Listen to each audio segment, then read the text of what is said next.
todo crente canta, gosta de música, seja louvor, seja a música cristã ou a secular. E os crentes, nós comunicamos, nós falamos, nós expressamos, nós usamos expressões, interjeições, enfim. Nós usamos vários tipos, nós usamos a língua, tanto escrita quanto falada, para nos comunicar. E o que acontece? E tem a linguagem própria para o cristão. Então, dentro do bojo desse estudo do que eu quero falar hoje, vamos tratar a linguagem do cristão, que é muito importante, tá? Porque você é identificado pela sua linguagem também. Você acha que não? Mas, olha, tem gente analisando o que você fala, para ver se você é realmente crente. Tem pessoas, inclusive, que acham que você não é crente pelo fato de você usar uma linguagem aí fora dos padrões cristãos. Então, é por isso que eu achei muito importante trazer esse estudo hoje. E também a música. A música, nós sabemos que a música, ela influencia muito também em nossas vidas. A música, ela mexe com o nosso sentimento. Olha só, esse louvor que o irmão Ademir louvou aqui, louvor bonito, ele mexe conosco, não mexe? Ele trabalha o emocional da pessoa. O louvor, ele levanta as pessoas. Quantas pessoas não estão tristes aí? De repente, elas ouvem um louvor e ficam alegres. Falam assim, Deus falou comigo através desse louvor. E se alegram. Então, olha só. Então, nós temos que tratar também a questão do louvor dentro da igreja, fora da igreja, a música que você ouve, a música que você canta, porque é importante. Será que a música que você está cantando, será que ela louva a Deus? Ou mesmo que ela não louve a Deus, mas será que ela é uma música que agrada a Deus? Tem tudo isso aí. Então, eu quero tratar essa questão aqui hoje. Mas para nós darmos início, eu quero convidá-los a ler a Bíblia em 1 Coríntios, no seu capítulo 3 e versículo 16. Amém? Glória a Deus, aleluia.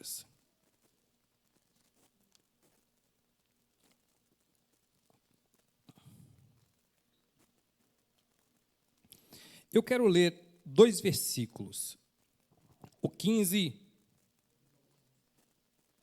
Não, o 16 e o 17. Amém, igreja? Diz assim a palavra do Senhor. Não sabeis vós, olha só, não sabeis vós que sois o templo de Deus e que o Espírito de Deus habita em vós? Não é isso? Vamos lá. Glória a Deus, aleluias. Se alguém destruir o templo de Deus, Deus o destruirá, porque o templo de Deus, que sois vós, é santo. Eu quero repetir. Não sabeis vós que sois o templo do Espírito Santo de Deus e que Deus habita em vós? Se alguém destruir o templo de Deus, Deus o destruirá, porque o templo de Deus, que sois vós, é santo. Glória a Deus. Partindo desse princípio, são palavras de Paulo, nós então podemos entender a importância que nós temos. Nós podemos entender qual é o nosso papel no meio da sociedade, qual é o nosso papel em casa, dentro da igreja, templo, e fora da igreja. Então, partindo desse princípio, entendemos então que nós somos a igreja, não essas 4 paredes. Porque, quando eu falar de tipologia aqui, a gente vai abordar também essa questão, o que representava o tabernáculo antes, qual era o objetivo do tabernáculo e qual era o tipo, o que ele tipificava, o que o tabernáculo tipificava no dia de hoje. Que, na verdade, o tabernáculo representava você e eu, o Espírito de Deus habitando na minha vida e na tua vida. Só que é interessante que o tabernáculo era um lugar santo. As pessoas quando aproximava do tabernáculo, elas tinham que estar com uma vida purificada, santificada, porque Deus não aceitava que você se aproximasse do tabernáculo de qualquer jeito. Mas aprove Deus, após enviar seu Filho, fazer tabernáculo em mim e em ti. Glória a Deus, aleluia. Então, já que nós somos tabernáculo do Espírito Santo de Deus, já que nós somos templo do Espírito Santo de Deus, temos que entender, então, que tudo que flui dessa fonte, ou seja, desse tabernáculo, tem que ser água limpa, água pura, água que sacia a sede dos necessitados, daqueles que estão ansiosos para saciar a sua sede espiritual. Uma fonte que jorra água pura, não água suja. Então, você e eu, nós somos templo do Espírito Santo de Deus. Tudo que jorrar daqui, ou seja, que sai por aqui, pela nossa boca, tem que ser santo. Então, a sua boca tem que ser boca de bênção e não de maldição. A nossa boca será a boca de bênção. Então, você diga, a minha boca é uma boca de bênção. Glória a Deus, aleluia. Se a sua boca é uma boca de bênção, você vai somente abençoar, jamais amaldiçoar. Você não vai amaldiçoar porque sua boca é uma boca de bênção. Você é templo do Espírito Santo de Deus. E o que jorra dessa fonte é bom, dá vida e vida com abundância, porque nós falamos da palavra de Deus, e a palavra de Deus dá vida, e vida com abundância, ela restaura, ela cria novos horizontes, perspectiva. Nossa boca é boca santa. Então, pois muito bem. Agora, falando de música, eu quero primeiro entrar na questão da música, depois, para nós falarmos um pouco aí da linguagem cristã, a linguagem que o cristão deve usar. Eu, por exemplo, antes de me converter, eu sempre gostei muito de música secular, e confesso aos irmãos que ainda tem algumas músicas que eu ainda gosto. É pecado? Não é pecado. Porém, eu não as canto mais. Eu não canto mais essas músicas, porque eu não sinto, sabe, não sinto bem mais. Não é algo que me fascina, como me fascinava antes. Eu, por exemplo, gostava muito de algumas músicas internacionais. Só para falar para os irmãos, depois que eu aprendi o inglês, que eu comecei a entender as músicas, eu deixei de gostar das músicas, porque eu achei elas muito cafona. Tá? Pois bem, mas não é só essa questão de entender a língua. O que acontece muitas vezes, ainda mais para quem não conhece um idioma, por exemplo, as músicas internacionais, que a gente mais...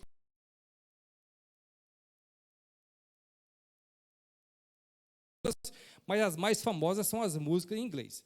O que acontece? Mas será que essas músicas, elas engrandecem o nome de Deus?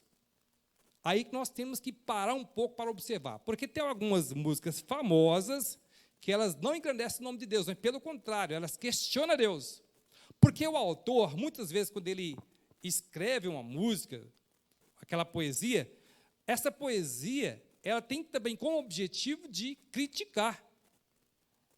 É tanto que vocês conhecem a história, a gente vê aí que, alguns anos atrás, pessoas foram presas por causa de músicas, entendeu? Que eles fizeram, criticando o governo, etc. e tal. Elas, tem alguns que receberam, inclusive, asilo políticos, porque nas letras das músicas eles criticavam o sistema, e o sistema não aceitou. Mas esses mesmos que criticavam o governo também criticam os crentes, criticam os governos. Por exemplo, falando em português, nós temos aí uma banda famosa que vieram falecer de um terrível acidente, os Mamonas Assassinas. Esse pessoal zombava, mas zombava do povo de Deus. Eles zombavam dos crentes, zombavam. Como é que eu, crente, posso gostar de uma música dessa? Como é que eu posso cantar uma música dessa? Não tem como. Certamente, eu, como templo do Espírito Santo de Deus, Deus fala assim, mas o que está fluindo dessa fonte não é bom, não presta. Se essa fonte não presta, então eu vou deixar essa fonte de lado. Nós temos que observar isso aí. Tem uma música muito interessante, que é de John Lennon, por exemplo. John Lennon é o Imagining, que ele diz, eu não estou bem lembrado do ritmo da música, mas diz assim, Imagining no heaven. Eu não sei se quem gosta de John Lennon, talvez vai lembrar. Ele fala assim, Imagining there is no heaven. Imagining there is no heaven. Tipo assim, imagina que não houvesse céu.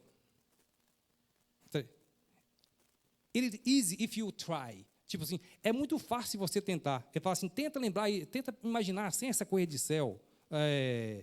Tenta imaginar sem esse negócio de inferno. No hell below us. Ou inferno abaixo de nós. Se o inferno abaixo de nós.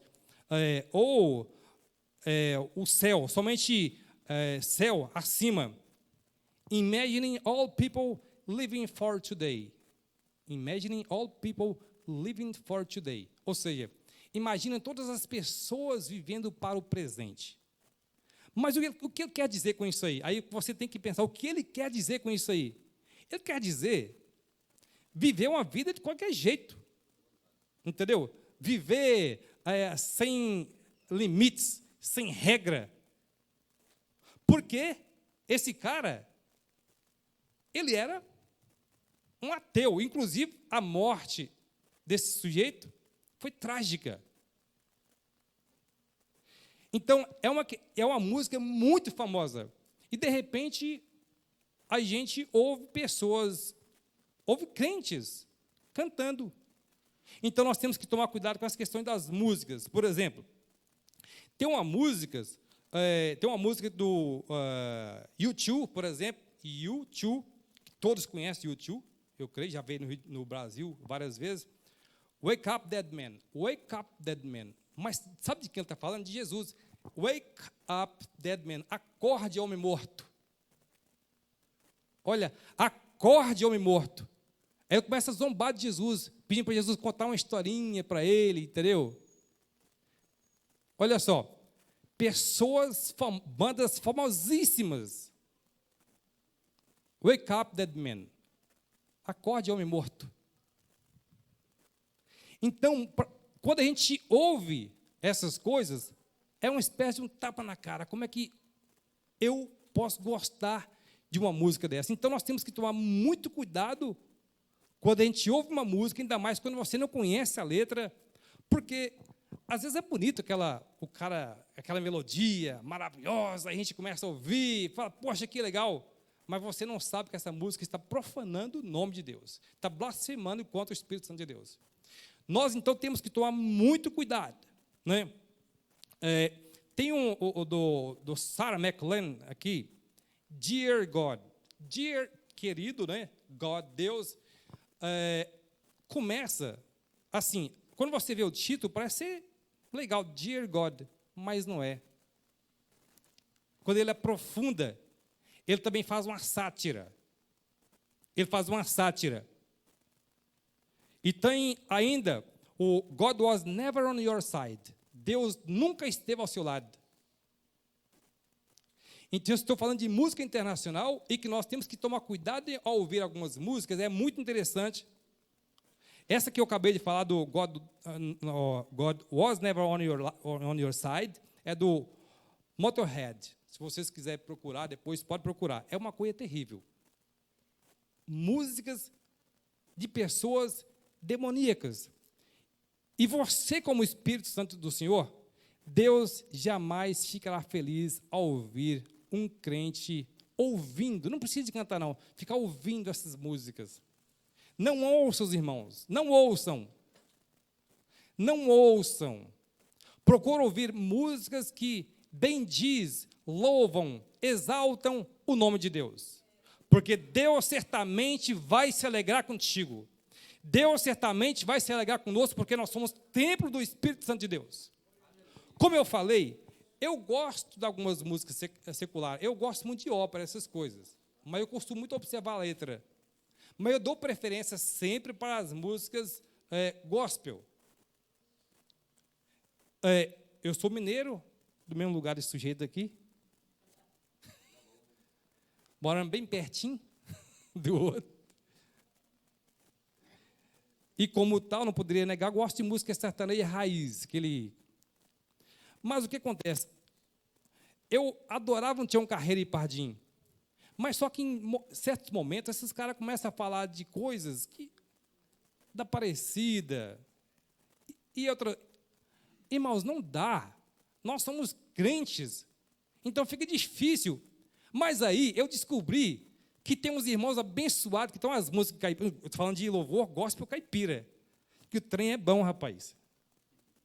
Olha, eles cantam uma viola assim, uma coisa maravilhosa. Nossa, eu ouço aquele negócio. E tem a missionária Maria, que veio aqui em São Paulo, uma grande amiga nossa, irmã Maria, ela tem um programa no rádio lá. Eu baixei uma coleção e passei para ela e falei assim, meu filho, agora eu vou tocar isso no rádio lá, vai ser bom demais. Que o povo da roça gosta dessas músicas, o povo caipira. E eu também faço coro, gosto. Então, quando eu quero ouvir um caipira agora, eu ouço os louvores caipiras, os irmãos tocam com uma beleza, uma viola assim, um trem bom. Glória a Deus. Então, é dessa forma. Nós temos, então, que nos enquadrar. Nós temos que procurar nos enquadrar dentro daquilo que o Senhor nos chamou. Porque nós somos templo do Espírito Santo de Deus. E como templo do Espírito Santo de Deus, então, nós temos que procurar agradar a Deus em tudo. Na nossa maneira de viver, de falar, louvar, tudo que nós vamos fazer, temos que procurar agradar a Deus. Porque Ele é bom o tempo todo. Então, nós temos que tomar cuidado com as músicas, até porque existem também uma coisa chamada programação preditiva. Um dia eu irei falar para vocês aqui o que é exatamente a programação preditiva, que é uma forma, uma ferramenta que a mídia tem para mudar o seu pensamento. É uma espécie de engenharia cultural. Você pode pensar algo que não é fruto da sua imaginação, mas que você acabou sendo programado para pensar daquela forma. E na música também é trabalhada a programação preditiva. Isso aí, de repente, você tem uma visão de algo ou de uma certa situação, mas que, na verdade, sem você perceber, isso foi programado em você. O adversário, ele é astuto, ele é esperto, ele é inteligentíssimo, ele era anjo de luz. O adversário, irmãos, ele não brinca. Ele trabalha o tempo todo. Olha, o adversário, ele é espiritual, ou seja, ele não cansa. Enquanto você está dormindo, ele está aí maquinando pelas ruas. Ele está procurando alguém, está como um leão, procurando aquela ovelha fraca. O búfalo, sabe, tem aquele rebanho, a manada, sempre tem um mais fraco, ele está olhando assim para ver, uau, ele vai tragar. Bom, aquele ali está meio assim, meio fraco, aí ele percebe que o búfalo está afastado da manada, e está afastado da manada, e fala assim, opa, está afastado da manada, esse é mais fácil. Aí o crente começa a vacilar também, começa a se afastar dos caminhos do Senhor, fica um pouco assim, meio fraco, aí o adversário fala assim, esse ali está um pouco fraco, olha só, é ele. Então, ele começa a preparar o bote assim também, como o leão faz. O adversário trabalha dessa forma, ele é esperto, ele é astuto. Se você estudar um pouco da questão da etologia é a ciência que estuda o comportamento dos animais, vocês vão entender como é interessante que os animais armam ciladas, o adversário também ele arma cilada. Por exemplo, vou dar um exemplo para vocês. Olha como é interessante o reino animal. Os leões, que são especialistas em caças, vocês sabem, por exemplo, que a onça, o tigre, eles trabalham contra o vento. Por exemplo, se o vento está indo para lá e a manada está lá, ele não fica daqui. Ele se coloca do outro lado, porque o vento não vai levar o seu odor, o seu cheiro para a presa. Então, ele se coloca do outro lado, oposto, para que o vento não o denuncie. Mas só que ele arma uma cilada. Sabe o que ele faz? Eles mandam um leão ir lá, do lado contrário do que o vento está, para que o cheiro vá até a presa vai correr, então, em direção contrária, mas só que de lá está armada a cilada. Estão todos lá. Olha só, eles têm essa perspicácia de fazer isso aí. E o adversário também trabalha o tempo todo, porque a Bíblia diz que ele não descansa. Temos que estar atentos todas a essas coisas, porque somos templo do Espírito Santo do Senhor. 1 Coríntios 6,19. Olha só, muito bem.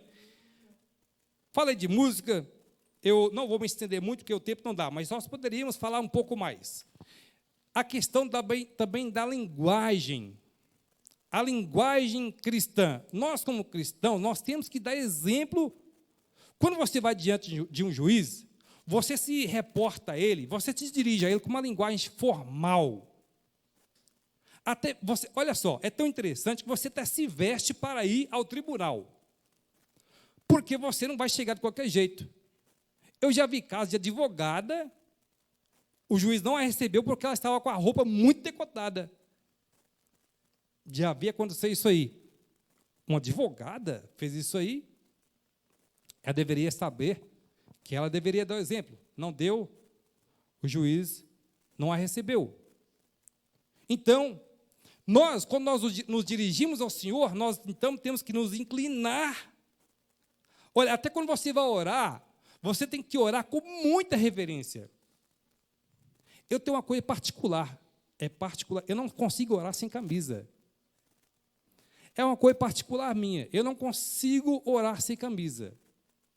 Eu tenho que me vestir ou me cobrir para orar. É algo, eu não consigo, porque o Deus que nós servimos, Ele é santo, Ele é tremendo. Ele é tremendo, glória a Deus, aleluias. A camisa não vai atrapalhar Deus te ouvir. Você pode estar dentro de uma força, se lá você for atirado, se você clamar a Deus, Ele vai te ouvir. É uma outra situação. Mas no momento que você se achegar ao Senhor, entenda que Deus é uma pessoa. Deus, Ele é uma pessoa, um ser espiritual, poderoso. Entenda que Ele tem todas as faculdades mentais, porque Ele é tudo, tudo emana dEle. Ele é fonte de sabedoria. Deus tem sentimento. Deus tem sentimento. Quantas vezes na Bíblia nós vemos Deus expressar: estou triste, me arrependi, usando novamente aquela expressão antropopática que diz que Deus se arrependeu, mas na verdade Ele não se arrependeu. O que acontece? Deus muda conforme as suas atitudes. Deus, então, Ele se posiciona, porque Ele é amor, mas Ele também é justiça. Como justiça, Deus não pode agir com você se declinando na fé.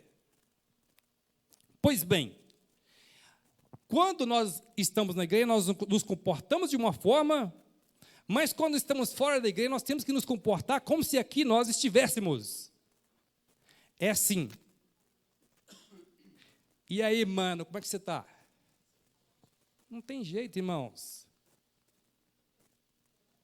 Olha só. Aí, olha, as pessoas, às vezes o cara está olhando para você assim. Quantas vezes eu olhei para uma pessoa e pensei: esse cara é crente. Mas depois ele falou assim, sabe, começa com P, pô, tá aqui, lá, entendeu? Não dá. Aí, irmãos, olha o que sai da sua boca. Presta atenção, é importante, muito importante. É muito importante. Olha só, vamos ler Mateus 12. Mateus 12. Acho que é Mateus 12, 36 e 37. Bota ali, por favor.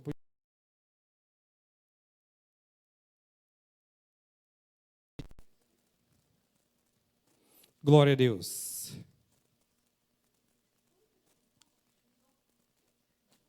Olha só. Mas eu vos digo que toda palavra ociosa que os homens disserem, hão de dar conta no dia do juízo. Porque por todas as tuas palavras serás justificado, e por todas, todas, e por tuas palavras serás condenado. Ou seja, aí alguém fala assim, olha as interjeições. Mas eu tenho uma palavra que eu costumo usar. Minha esposa falou assim, não é legal você usar essa palavra, mas ela não é palavrão. Eu falo, caramba, procura um dicionário, caramba, é uma interjeição de expressão de desânimo, desgosto, quer dizer também assim, bronca, é o significado dessa palavra. Não tenta mudar essa palavra, que é isso que ela significa. Está lá. Ok. Mas às vezes a pessoa fala assim, eu nunca fui de palavrão, não gosto. Mas, e também aqui não é lugar de eu falar palavrão, mesmo que eu tenha que ensinar. Mas a pessoa fala, eu já vi irmãos falando, começa com CA. Gente, não dá, irmãos. Olha, está falando do membro do homem. Sabe assim? Irmãos, nós somos crentes. Crente. Aliás, é porque é a convivência. A convivência é muito ruim. Às vezes você começa a conviver com pessoas que falam, mas toma cuidado, se policie. Aliás, a pessoa fala assim, P.O., tá entendendo? Não, irmãos, aliás, fala F, toda expressão. Eu estou falando que eu já vi crente falar, faz tempo que outro dia, eu estava lá em Bragança, e o meu filho falou assim, eu nunca tinha ouvido falar, mas ele falou essa palavra, conversando lá com o irmão, que eu não vou falar o nome, vocês conhecem. Eu falei assim, rapaz, olha o que você está falando. Ele eu sou paulista. Eu falei assim, paulista? O que tem a ver paulista com palavrão, rapaz? Você é tonto. Eu falei, você é crente, rapaz, dá exemplo. Olha o que você está falando, olha com sua boca aí, toma cuidado. Rapaz, eu falei assim, é a realidade. Poxa, a pessoa olha para você e fala assim, esse é um servo de Deus. De repente você solta. A pessoa fala, não é. Crente não fala essas palavras. Crente não fala. Irmãos, tem muitas expressões que vocês podem usar, mas não usem palavrões, pelo amor de Deus. Porque vocês são templo do Espírito Santo de Deus. E o que sai da boca de vocês tem que ser palavras de bênção, palavras santas. Jamais pode sair palavrões de boca de crente. Nós temos que usar palavras para abençoar. Eu queria trazer essa lição, esse tema, porque eu acho, assim, algo indispensável, porque o crente hoje está se acostumando. Porque diz que a diferença tem que estar em nós, pastor. Diz que nós somos o quê? O sal da terra. Vocês são sal da terra. Se o sal for tirado, um dia vai ser retirado, a terra se tornará insípida, sem gosto. Se há discórdia, leve a paz, pacifica, aconselha. Mas tenha certeza que o nosso Deus é o mesmo ontem, hoje e eternamente. Em nosso Deus não há variação. Ele permanece o mesmo. O Deus que vos chamou requer de vós santidade também. Igreja, tenha certeza que Deus vai abençoar cada um de vocês, o Espírito Santo de Deus. Dia após dia, creiam, abrace esse Deus. Convide Ele para mais próximo de ti. Dê um abraço nele, sinta Espírito Santo de Deus. Eu quero te abraçar, porque eu te amo. Eu te amo. Oh, labaçu e calabás. Deus, Ele é tremendo. Deus, Ele tem um sentimento por vocês. Deus, Ele entregou o teu Filho unigênito para morrer na cruz, para padecer por mim e por você. Então, não peque com teus lábios. Evite. Olha, perder a salvação é muito fácil. É muito fácil perder a salvação. Vocês não imaginam o quanto é fácil. Então, nós temos que tomar cuidado, porque a Bíblia nos diz, e é o que nós acabamos de ler lá em Mateus, que Deus nos pedirá conta de todas as palavras que forem proferidas. Todas as palavras que forem proferidas, Deus vos pedirá conta. Glória a Deus, aleluias. A minha Bíblia está em inglês, mas ela diz, de toda palavra frívola, né, palavra inútil, idle, né, inútil, palavra desnecessária, palavra imoral, que não edifica, toda palavra que não edifica. Olha só, é muito bom eu trazer uma mensagem aqui para a igreja, e eu gosto disso, de bênção, mas essa mensagem também é de bênção, para vocês serem abençoados. É muito bom trazer uma mensagem aqui de prosperidade, e eu trarei em nome de Jesus. Olha, eu me alegro com essa igreja do Glicério. Como eu amo vocês, vocês não têm ideia do quanto eu amo vocês. Olha, eu amo essa igreja, eu amo esse povo, eu gosto de vocês, gosto, muito mesmo. Eu amo cada obreiro aqui, muito. Eu tenho um sonho para essa igreja, eu tenho um sonho para esse povo. Glória a Deus. Eu quero ver essa igreja do Glicério brilhar diante de Deus. Eu tenho esse sonho para essa igreja, porque vocês são povo de Deus.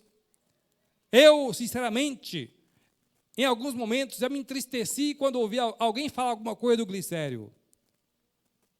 Eu amo vocês. Amo muito. Tenha certeza, você jamais verá eu aqui batendo em alguém. Pastor não é chamado para bater, mas para amar. Pastor é chamado para curar as feridas, buscar as ovelhas perdidas. É para isso que nós somos chamados. E é para isso que eu estou aqui, para isso que o Senhor me enviou para cá. Glória a Deus. Glórias a Deus. Eu tenho objetivos com relação a essa congregação. O primeiro objetivo é conduzi-los a Cristo, conduzi-los ao Senhor, para que vocês venham cantar o hino da vitória, para que vocês venham morar no céu com Jesus. Esse é o meu grande objetivo. Depois eu também quero ver essa igreja próspera. Eu quero ver esse povo próspero. Eu quero ver esses obreiros prósperos.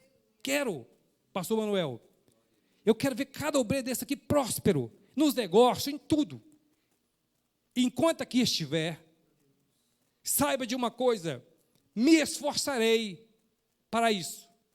Me esforçarei. Vamos procurar meios para que essa igreja venha prosperar diante de Deus. Mas nós temos que observar a lei do Senhor. Outra coisa, estou falando de negócios. Não se traiam por dinheiro. Não deixe o dinheiro corromper o coração de vocês. Não deixe. Eu sou uma pessoa, eu sou abençoado. Eu dou graças a Deus. Eu quero contar alguns testemunhos depois. E Deus tem me abençoado dia após dia. Mas eu nunca parei para o Senhor e falar assim, Senhor, eu quero ser rico. Nunca. Nunca pedi. Quando era mais jovem não, talvez alguns anos atrás, até falei assim, acho que eu quero ser rico. Mas depois falei, não quero não. Porque eu tenho observado no coração dos grandes empresários, eu observo hoje em dia, o dinheiro corrompe os corações. E as pessoas, infelizmente, deixam Deus de lado. O que vale para eles é a fama e o dinheiro. Somente isso aí. Eles passam por cima de qualquer um. Eu quero dizer para os irmãos que o mundo do empreendedorismo, ele é bom, mas ele é cruel também. É cruel. O crente tem que se policiar. Tem que se policiar. Porque para os grandes empreendedores, o cara chega aqui e fala, vou botar um negócio aqui, bom, tem um cara tem um negócio igual ali, aquele cara, eu vou falir ele. O cara sempre quer ele não bota para falir o outro, mas ele procura meios para quebrar o seu concorrente.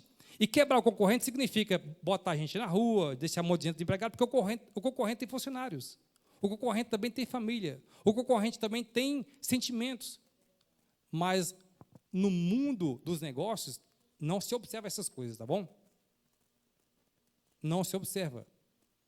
E eu tenho me entristecido um pouco como eu vejo alguns homens de negócios fazer. Então, tome cuidado. Tudo que você for fazer, convide Deus. Convide o Senhor. Chama Deus para o seu negócio. Fala, Senhor, eu quero fazer isso. O Senhor aprova? Pede Deus para fazer negócio para você. Porque Ele vai, olha, você não tem ideia como é bom fazer negócio com Deus. Fazer negócio com Deus, diga o seguinte, chamar Deus para aprovar para você ou reprovar e nunca questioná-lo. Senhor, o que o senhor acha daquele negócio ali? Faça ou não faça? Isso é bom demais. Isso é muito bom. Mas eu tomei uma decisão, e eu falei com minha esposa, e essa mulher que Deus me deu, o que acontece? Nós decidimos, então, viver somente para Deus. Nós estamos aqui em São Paulo, Deus nos deu um negócio em Minas, e a gente quer viver para Deus. Vamos ficar aqui no tempo que o Senhor determinar, mas depois fazendo o nosso negócio, que eu não quero ficar dependendo de igreja, mas fazer somente a obra, escolher viver para o Senhor, porque isso é bom, e ninguém tira de mim, ninguém vai tirar de mim isso aí, mas o dinheiro, as pessoas tiram, o seu carro, a sua casa, tudo vai ficar, isso você não leva. Então, olha, procure viver para o Senhor, procure agradar a Deus, honre o Senhor, em todos os tempos, em todos os momentos, com seus lábios, com seus atos, com suas vestes, com tudo. Honre a Deus, porque Ele se agradará de ti. Deus ficará feliz contigo. Amém?